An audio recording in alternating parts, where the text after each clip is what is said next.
selamat pagi. Hari ini kita ketemu lagi di pembelajaran geografi. Ini untuk kelas 12. Hari ini kalian boleh mencatat ya, lalu dikumpulkan seperti biasanya di Schoology. Gitu. Teman-teman, hari ini kita melanjutkan materi yang kemarin ya, tentang kota. Gitu. Ada beberapa tahapan kota. Nah, salah satunya yang kemarin kita sudah bahas adalah tahapan kota menurut Lewis Mumford, yaitu ada 6: Eopolis, polis, metropolis, megapolis, tiranopolis, dan terakhir nekropolis atau kota mati gitu ya teman-teman. Nah, tapi teman-teman ternyata tahap perkembangan kota ini nggak cuma menurut Lewis aja, ada yang lainnya juga, yaitu menurut Griffith Taylor. Nah, kalau si Griffith ada beberapa stadium, yaitu yang pertama stadium infantil. Nah, infantil ini apa sih? Stadium apa sih? Pada tahap stadium infantil ini di mana pemukiman itu ditandai dengan adanya kawasan campuran teman-teman yang tanpa batas pemisah. Misalnya pemukiman dengan wilayah perdagangan. Nah, itu nggak ada batasnya teman-teman.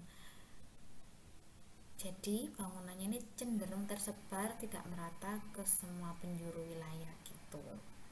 Lalu yang kedua ada stadium juvenil. Nah, kalau juvenil ini pada tahap ini sudah mulai ada pemisahan antara area perdagangan dengan area pemukiman, dan kita bisa lihat untuk rumah-rumah tua biasanya sudah terdesak atau tergantikan oleh perumahan atau rumah-rumah baru. Pada stadium juvenil ini tadi yang ibu bilang kalau di sini kan sudah mulai ada pemisahan ya antara pusat perdagangan sama pemukiman. Nah, biasanya pusat pemukiman ini akan berkumpul dengan pusat pemukiman yang lain kayak gitu. Lalu yang ketiga ada stadium mature. Nah, di sini kita bisa lihat kalau di stadium ketiga adalah mulai terbentuknya tata ruang wilayah kayak gitu. Muncul kota-kota baru sebagai bagian dari kota lama. Contohnya adalah daerah industri, daerah perdagangan, daerah perumahan, seperti itu teman-teman. Nah, daerah-daerah ini muncul sesuai dengan rencana tertentu yang dibuat oleh biasanya pemerintah kayak gitu. Rencana yang udah direncanakan misalnya 5 tahun ke depan atau 15 tahun ke depan kayak gitu. Rencana jangka pendek, rencana jangka panjang, intinya seperti itu. Lalu di situ biasanya juga kita bisa lihat seperti adanya pemisahan di mana kawasan komersil ya kan. Komersil ini kawasan biasanya dipakai untuk ekonomi kayak gitu, dan kawasan industri. Nah, itu di stadium mature.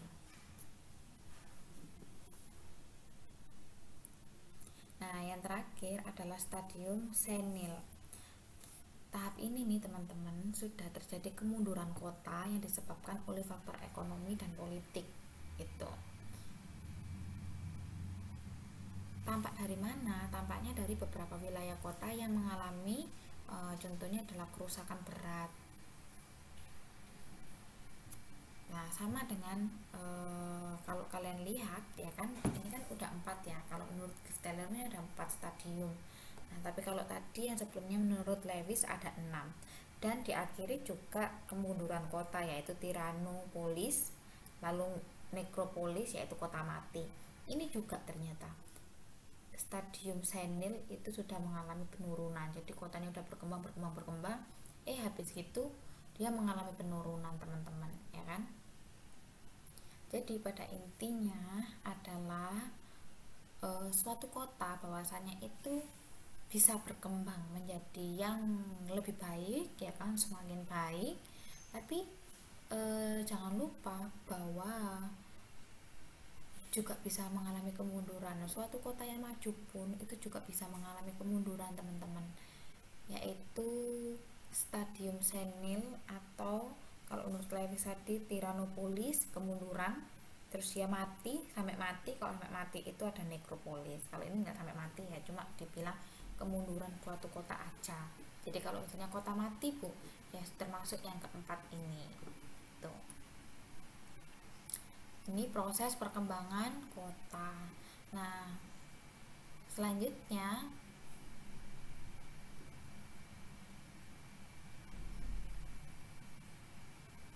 yaitu proses perkembangan kota menurut J.M. Huston. Tuh. Kalau menurut si Huston ini teman-teman, stadium kota itu cuma ada 3 gitu.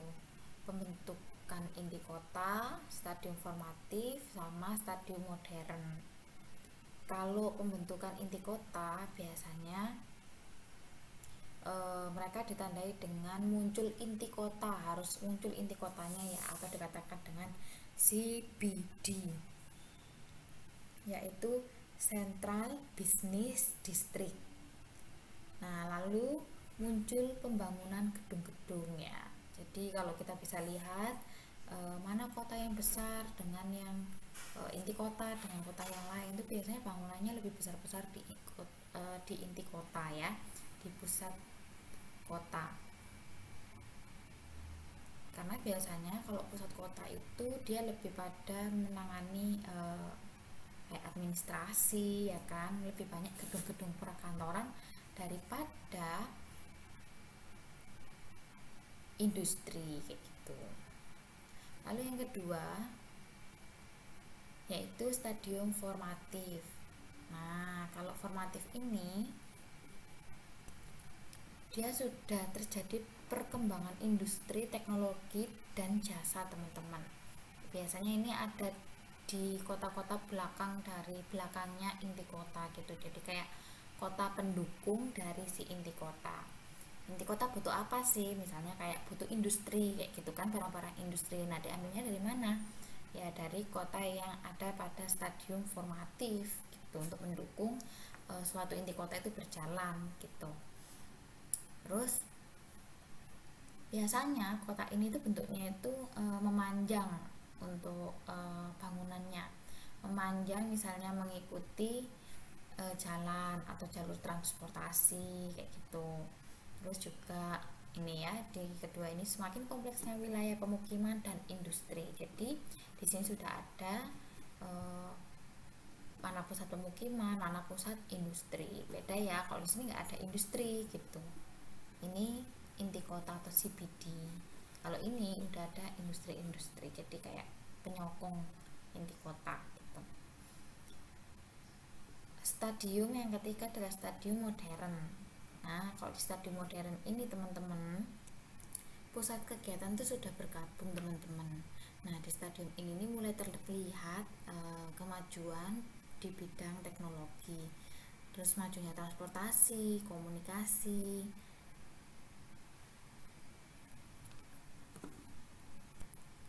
Jadi para pekerja itu mereka tidak lagi memilih tempat tinggal yang dekat dengan tempat kerja, atau tempat kerja dekat dengan tempat tinggal lagi, tapi karena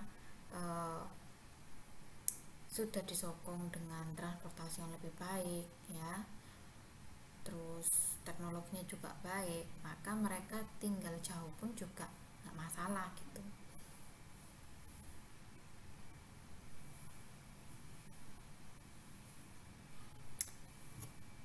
Oke, ini tiga proses perkembangan kota. Nah, selanjutnya kita lanjutkan dengan pola keruangan dari kota teman-teman. Pola keruangan dari kota ini ada beberapa teman-teman ya.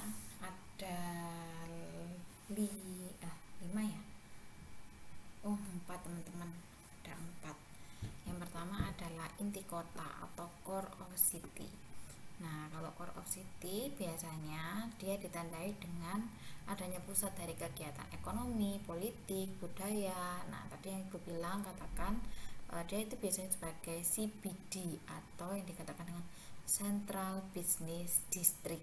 Seperti Ibu katakan tadi, biasanya dia itu pasti sebagai CBD yaitu Central Business District gitu. Lalu yang kedua ada selaput inti kota. Nah, selaput inti kota ini dibagi menjadi 4 teman-teman.